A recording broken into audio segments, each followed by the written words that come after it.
This channel does not promote any violent, harmful, or illegal activities. All content provided by this channel is meant for an educational purpose only. আর অবশ্যই এই মুহূর্তে আমাদের নজর রয়েছে বাংলায় বিপদের দিকে। কোন বিপদের কথা বলছি?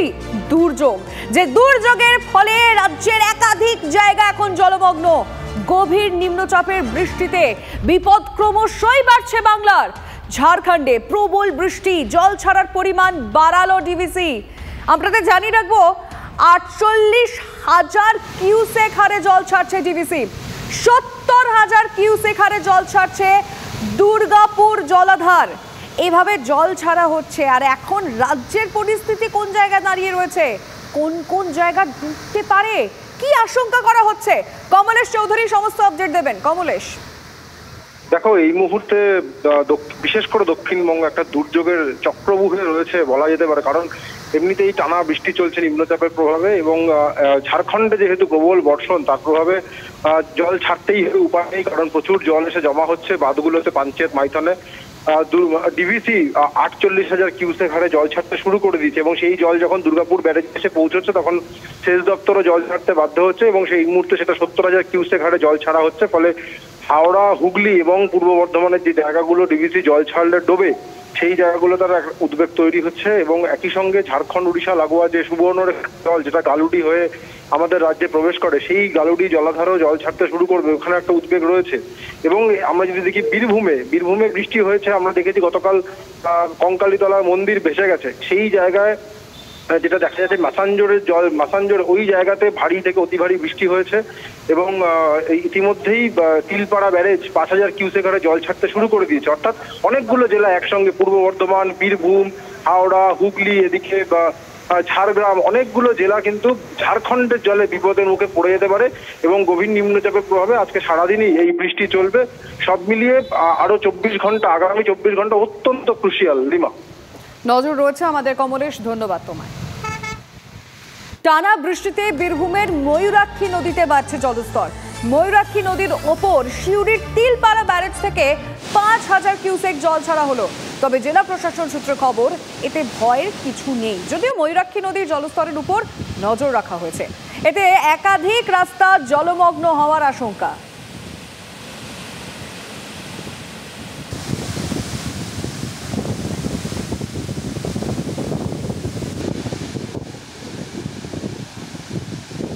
আমরা ছবিটা আপনাদেরকে দেখাতে চাইবো এই মুহূর্তে।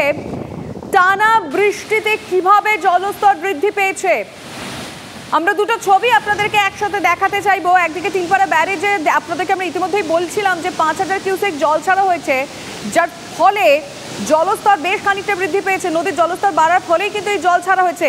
একদিকে ডিভিসি আর একদিকে তিলপাড়া, দুই জায়গা থেকেই কিন্তু নদীর জলস্তর বেড়ে যাওয়ার পর জল ছাড়া হয়েছে। এই মুহূর্তে আমরা সেই ছবিটা আপনাদেরকে দেখাচ্ছি।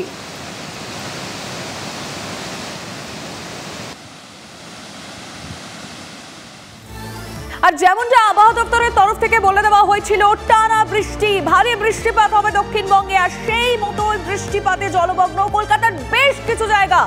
সপ্তাহ শেষে জমা জলে ভোগান্তি। সল্টলেক সেক্টর 5, কৈখালি, নারকেলডাঙ্গা, পাতিপুকুর আন্ডারপাস, সমস্ত জায়গা জলমগ্ন। এবং যান চলাচলের ক্ষেত্রে এক্ষেত্রে একটা বড় রকমের সমস্যা হচ্ছে। আমরা এই মুহূর্তে সল্টলেকের ছবিটা আপনাদেরকে দেখাচ্ছি। অফিস পাড়ার অবস্থাটা একবার দেখুন। অফিস আসতে দুর্ভোগ হচ্ছে নিত্যযাত্রীদের। অফিস আসতে প্রায় আমরা আমাদের রিপোর্টারের মাধ্যমে জানতে পেরেছি প্রত্যেকের দেরি হচ্ছে, কারণ ঠিকমতো সময় মতো যান পাচ্ছে না, গাড়ি এগোতে পারছে না, এবং অ্যাক্সিডেন্টের সম্ভাবনা প্রচুর, কারণ খানাখন্দে ভরা রাস্তা, গাড়ি স্লো চলছে। নারকেলডাঙ্গার ছবিটা এই মুহূর্তে আমরা আপনাদেরকে দেখাচ্ছি। এই মুহূর্তে সেখানেও ঠিক একই অবস্থা, এবং ম্যানহোল যাতে বোঝা যায় যে যেখান দিয়ে জল পাস করছে, কোনো রকম দুর্ঘটনা না ঘটার কারণে স্থানীয় মানুষজন একটি গাছের ডাল রেখে দিয়েছেন সেখানে।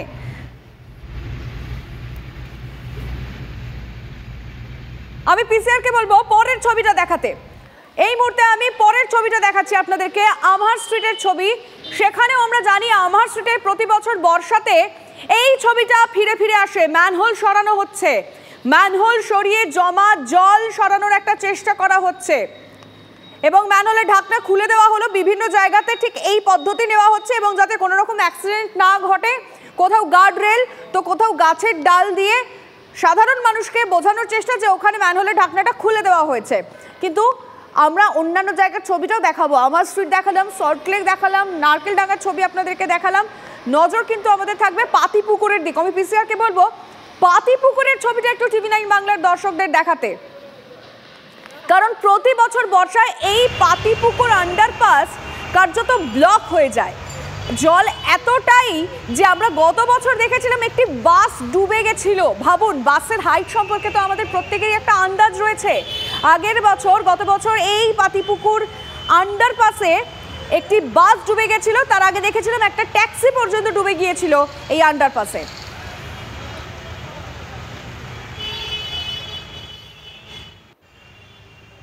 অনেক জল আছে, হাঁটা যাচ্ছে না। ওয়াটার পুরো ক্লগ, পুরো এয়ারপোর্ট থেকে চিনারপাড় অব্দি জল ভর্তি। এরকম অবস্থায় 3 কিলোমিটার মতো আসলাম। খুবই খারাপ অবস্থা, শোচনীয় অবস্থা। সরকারের উচিত ইমিডিয়েট কোনো পদক্ষেপ নেওয়া। প্রচুর সমস্যা, এই সমস্যা কেউ নিয়ে পায় না। মধ্যমগ্রাম থেকে এসেছি, মধ্যমগ্রামে এতটা জল। সারা রাত বৃষ্টির জেরে রীতিমতো দুর্ভোগে হলদিরাম কৈখালি এয়ারপোর্টে যে সমস্ত বাসিন্দারা রয়েছেন তারা সরাসরি দেখা যাচ্ছে যেরকম প্রায় হাঁটু সমান জল। প্রত্যেকটি গাড়ি দীর্ঘক্ষণ এরকম জল পেরিয়ে এই জায়গাটা অতিক্রান্ত করছে। একই সঙ্গে বহু গাড়ি এতক্ষণ ধরে জল পার করে আসার ফলে তাদের ইঞ্জিন মাঝপথেই বন্ধ হয়ে যাচ্ছে। অনেকে বাইক চালিয়ে যখন আসছেন তখন অনেকে স্লিপ খেয়ে পড়েও যাচ্ছেন, এমন ঘটনাও ঘটছে। যদিও প্রশ্ন উঠছে, যেখানে শহর কলকাতা ঠনঠনিয়া কালীবাড়ি থেকে শুরু করে উত্তর কলকাতা একেবারে পাশ, সেখানে কেন হলদিরাম কৈখালির মতো জায়গায় এত জল জমছে? অনেকেই সেই বেআইনি নির্মাণ এবং মেট্রোর কাজ, একই সঙ্গে এই দুটির ফলেই এই ধরনের জল জমছে, এমনটাই অভিযোগ করছেন। ক্যামেরা সমর দাসের সঙ্গে শ্রাবন্তী সাহা, TV9 বাংলা, কলকাতা। কৈখালির ছবি শ্রাবন্তী তুলে ধরলো, নারকেলডাঙ্গার ছবি তুলে ধরেছে আমাদের প্রতিনিধি সুশোভন, দেখাবো সেটা। হ্যাঁ, এটা সব বছরের এরকম, আর প্রতি বছর বৃষ্টি জোরে হবে মানে এখানে জল সমস্যা, যাওয়া আসা সমস্যা, অফিস যাওয়ার টাইম, এখন কাপড় ভিজে যাচ্ছে, গাড়িগুলো তো স্পিড কম হচ্ছে না, তো কাপড় ভেজা, আর এমনি নর্মাল স্কুল বাচ্চাদের ওদের প্রবলেম। हमेशा जब पानी होता है तब इतना पानी जमता है यहाँ पे, थोड़ा सा पानी होते ही यहाँ पानी जम जाता है पूरा। बहुत समस्या, तो अभी देख लीजिए आप समस्या कैसे हो रहा है, बहुत दिक्कत होता है यहाँ पे না। এই জলমগ্ন চিত্র, এখানকার যারা স্থানীয়রা তারা বলছেন যে একটু বৃষ্টিতেই মাঝে মধ্যেই এখানে জল দাঁড়ায়। আজকেও তার অন্যতা হয়নি, অর্থাৎ রাত্রিবেলার বৃষ্টি এবং সকালবেলার বৃষ্টিতে দেখা যাচ্ছে যে এই কবি সুকান্ত সরণিতে জলমগ্ন অবস্থা। যদিও পুরসভার তরফ থেকে এসে ইতিমধ্যেই জল সরানোর কাজে তারা হাত লাগিয়েছেন, কিন্তু স্থানীয়রা বলছেন যে অল্প বৃষ্টিতেই এখানে বারবার জল দাঁড়ায়, স্বাভাবিকভাবেই তারা চরম ভোগান্তির শিকার হন। ক্যামেরায় অভিজিতের সঙ্গে সুশোভন, TV9 বাংলা। আসানসোলের দিকে নজর রাখতেই হচ্ছে, কারণ আজকে সকাল থেকে আসানসোলের যে খবরের কথা আপনাদের জানাচ্ছিলাম, একেবারে গাড়ি নিয়ে সোজা নদীতে চলে যায় চালক। সেই নিখোঁজ যে গাড়ির কথা আমরা সকাল থেকে বলছিলাম, সেই গাড়ি উদ্ধার হয়েছে এবং চালকের দেহ উদ্ধার করা গেছে। উদ্ধার হয়েছে গাড়িটিও। জলের স্রোতে নদীতে ভেসে গিয়েছিল গাড়ি ও চালক। কল্যাণপুর হাউজিং এলাকায় সেতুর ওপর দিয়ে বইছে নুনিয়া নদীর জল, পারাপার করতে গিয়ে ভেসে যায়, যান চলে যায় এবং চালক বুঝতে পারেননি যে এইভাবে এতটা নদীর স্রোত। উদ্ধারে নামে এনডিআরএফ। মৃতদেহ ময়নাতদন্তের জন্য আসানসোল জেলা হাসপাতালে পাঠানো হয়েছে।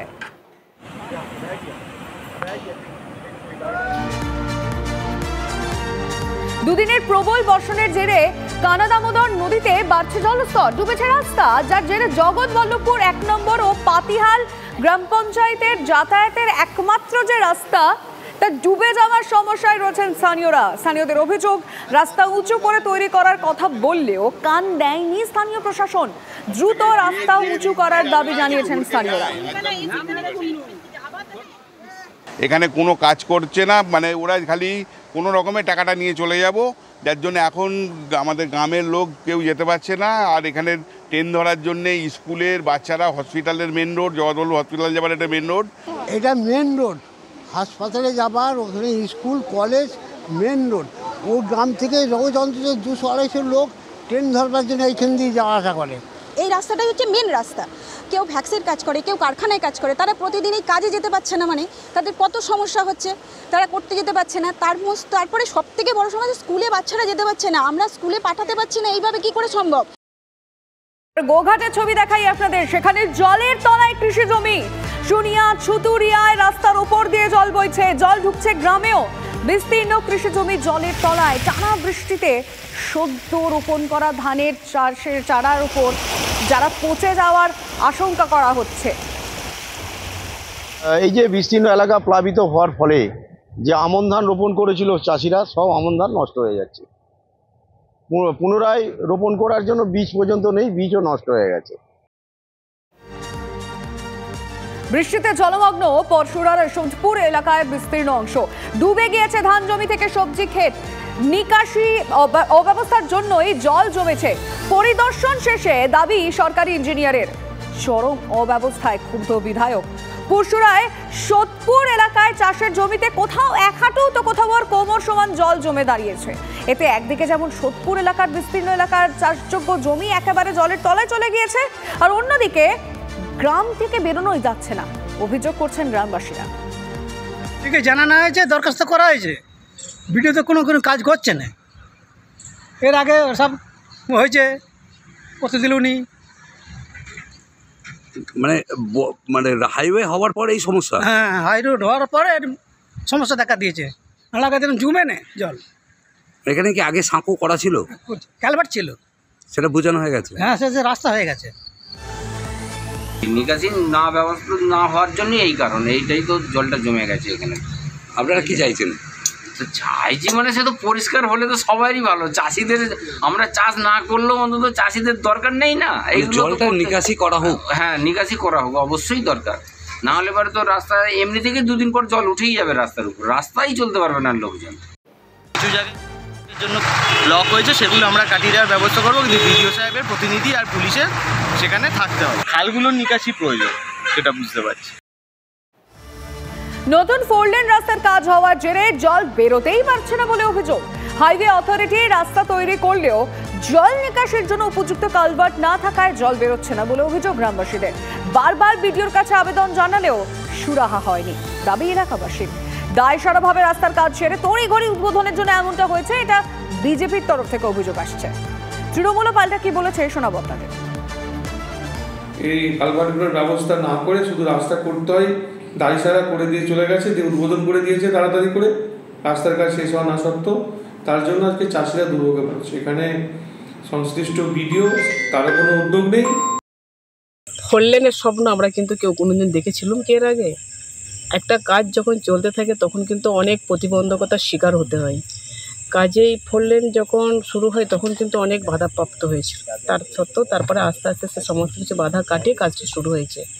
ঠিক একইভাবে জল নিকাশির ব্যবস্থার কাজে তো প্রথম দিকে বাধাপ্রাপ্ত হবে, দেখা যাবে তারপরে আমরা আলটিমেট সেই কাজটাও করে উঠতে পারছি সকলের সহযোগিতায়, সেটা সময় সাপেক্ষ। টানা বৃষ্টিতে খানাকুড়ে হুড়মুড়িয়ে ভেঙে পড়লো মাটির দোতলা বাড়ি, সেই ছবিও আপনাদের সামনে রাখবো। কোনো রকমে বাড়ির লোকজন ছুটে বাইরে বেরিয়ে আসেন, দেখুন সেই ছবিটা। বাড়ির আসবাবপত্র থেকে নিত্য প্রয়োজনীয় জিনিস সবই চাপা পড়ে গিয়েছে ধ্বংসস্তূপে। 1 বছর বৃষ্টিতে বাড়িটা পড়ে গেছে, পানি সেচে কোনো বাড়ি নেই। 1 কামরা বাড়ি ছিল, এই বাড়িগুলো পুরোটাই সব পড়ে গেছে, কোনো আমাদের থাকার জায়গা নেই, সব কিছু মাটির তলায়। বাচ্চা ছেলেদিকে নিয়ে আমি যে থাকবো কিছু সেই জায়গাটা নেই। সরকারকে আবেদন করছি বাড়িটা যেমন আমাদের করে দেয়।